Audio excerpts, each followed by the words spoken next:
The video I'm doing today, I want to talk about my current pedalboard, take you through it, how I ended up, some of the issues I've had, pros and cons. I'll run through a little bit about how each pedal sound. I'll try and talk to you a little bit about 4-cable method.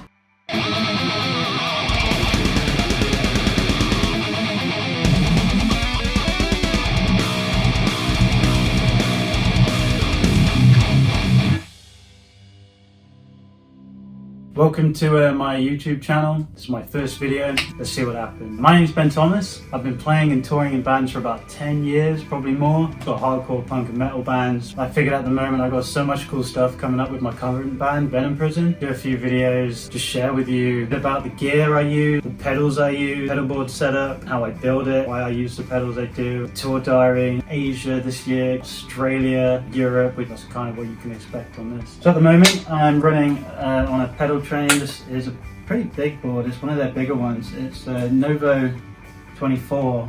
As you can see, it's pretty big and sturdy. So it's not too bad. As a lot of guitarists kind of get through, their pedal collection expands, and that means their board has to get bigger too. So yeah, I will try and run you through it. This is a wireless. I was running a cable for a long time, and then we had a tour with Trivium, and we were playing a lot of big stages, and I thought it'd be kind of cool to walk around a bit more, put on a bit more of a show. So a wireless kind of became inevitable. I still have had a few dropouts, so you'll be playing and just all of a sudden it kind of feels like you've got cabling issues, but it's just, you just get dropouts, especially if you play sort of big festivals or sort of big stages, people running around with radios. It's kind of inevitable unless you get one of those sort of rack system sure ones that cost thousands, or you rent them. But this was a good way of kind of meeting in the middle. That's the wireless. Next, I run a compressor. Not a lot of people kind of run. I think I first kind of wanted to get a compressor sort of for I play a lot of ambient stuff as well, and it's important if you're sort of using a volume pedal for lots of swells. On a previous board I ran a volume pedal, but you would run a compressor before a volume pedal, so it keeps your signal consistent, so when you kind of move into it slowly, there's always a constant signal for the volume pedal to bring in. But I ended up keeping this.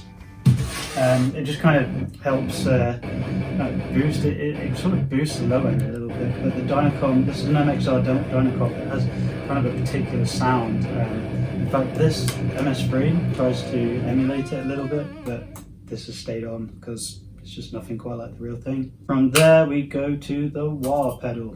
Wahs just seem to make stuff sound cool. And also, if you're like me and you suck at playing lead and you pretend that you're good, or at least try to brag that you're good, wahs can hide that. Dunlop, it's not a Dunlop, it is a Dunlop, Dimebag signature one. It's got a EQ sweep, voicing, got a little boost thing on the side, just kind of ups the gain a little bit. So that's pretty cool. So when you activate the pedal, a little bit of extra gain. And this thing's dusty as hell. I should really clean my stuff. And yeah, so that is sort of the front of my signal chain. I then go into the Boss MS3. Now this really is kind of brain of the board. This can talk to pedals that you've got on your setup. If you connect them via these, you get like three, I don't know if you can see like 3 loops that come out. So you've got 3 things, so you can connect 3 of your different favorite pedals, as well as it being a multi-effects unit. And you can also talk to various pedals if they're MIDI enabled. So I've got the Boss D500, which is MIDI enabled, so this can talk to that, that can talk to this, and this MS3 looper can also change the channel on your amp. I had some issues with previous amps I've used that sort of aren't MIDI enabled, but the current amp I run, the EVH ones we've got going at the moment, work with this pretty well. With every song, I've got 1, 2, 3, 4 sounds that I use per song, so I program what I need based on the set list. If I'm on one bank, I just need to hit these 2 together, then I go to a different bank, and I'm now on a different song with 4 different sounds. So just an example, so the song Matrifiggy, and that's got like a kind of like a phaser delay intro, so I can 1 minute be playing and then with one button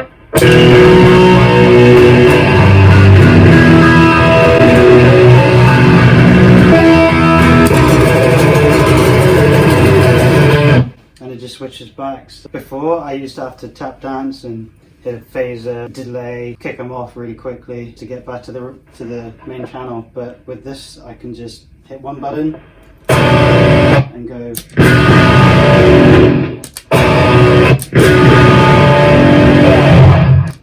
that's pretty cool. First loop I've actually got going is my overdrive and Sentry. If you're watching this video, you probably know what these do. This runs through the send and return of the Sentry and it does the job of it, but better at tightening up some of the noise. So that's the first loop I've got running through the MS3. The second loop is kind of where things get a bit weird. I use the loop 2 to use 4-cable method to split the signals. So the reason I do this is because there's some effect I want before the preamp, and then there's some that I want in the effects loop of the amp, because I like my delays and reverbs and some other stuff to go through the effects loop.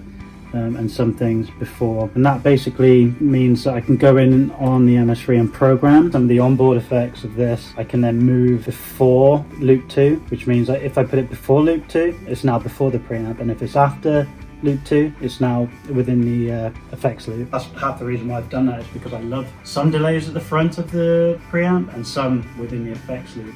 They're completely different sounds, and for years I didn't even think about it. I just run all my effects through the front of the amp. So that's the beauty of this thing, and pretty much the main reason I bought this. I did tons of research. I figured out that if I use 4-cable method for one of the loops, I could then run any number of effects built into this before the preamp or after, so that's just been priceless. The last one I've got going into this that I can command independently is the Boss DD500. This is the sickest delay pedal I've ever used, and it's probably the only one I need because it's just got so much stuff on it. It's always the star of the show when we go into the studio. For every delay part and every song we play to a click now, so I can set the exact delay I want to the beat for each song, so I don't have to bend over, twizzle the knobs like I used to do when I had this DD3, but as you can see you have to write notes on it, it's just not the same. Then I come out of here, out of the MS3, and then I go to the chorus. This is my favourite pedal in the world, the Julia chorus. I don't work with them, I'm just saying this. I just love this pedal. It's my favourite pedal in the world. The tape on it, that's just because the light flashes in time with the waves, and it's really fucking bright, so I had to put some tape over that. Nothing as compared. And finally, the last pedal I've got on here is the Strymon Blue Sky. But what it is overpriced. Everyone buys it for that shimmer effect, in my opinion. I certainly did. Pretty much all I use it for. In 3 different settings, it's got a normal, it's got a modulation one, and a shimmer.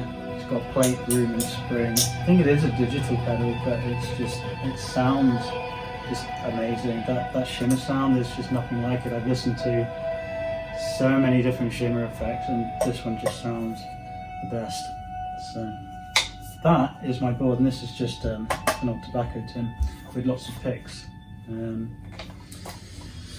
Yeah, right, power. This is a fucking mess. Absolute mess. We'll talk about the cables in a minute, I'm embarrassed. This is a Strymon Zuma. Each output is 500 milliamps. You get some power banks where they've only got like 1 or 2 output that can run the sort of more power sapping pedals. Power sapping pedals might be like a Boss DD500 it needs a lot of power. The main reason though is this, you can go anywhere in the world and you're not going to fry your board. It's got some kind of power conditioner built in where you don't even have to flick a switch, and you don't have to ask around the venue staff what's the voltage here. You just plug it in and you know your electronics and your pedals are safe. That is the main reason. And then this thing here, this is just a junction box. I think this is from a company in the UK called Custom Pedalboards. They build junction boxes. They build your boards as well, and they build some pretty crazy stuff. But basically, it doesn't mean you have to plug in like at random spots on your board depending on where the signal channel is. You can just kind of, I say the word tidy, but I can't really say tidy with all this. You can tidily plug in one spot. You can color code your loom. These can match where I'm going. Line in, red for return, so that's effects return, and that's effects send. So yeah. I've had it set up like this for maybe 2-3 tours now. It's not letting me down.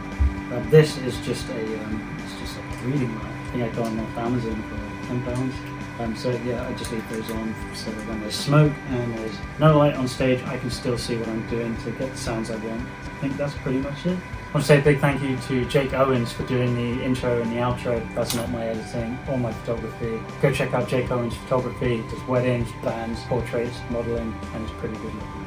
Thank you very much for watching the video. If you're still here, like and subscribe, because I'm going to be putting up some more videos pretty soon. I've actually ordered a pedal case and I'm going to be building a fly rig. So if you're into pedal boards and building stuff like that, subscribe, keep an eye on it. I shall be uploading videos probably once a month, probably. Check out my Instagram, Benham Prison. I'll put a link in the description. Yeah, safe. Thank you.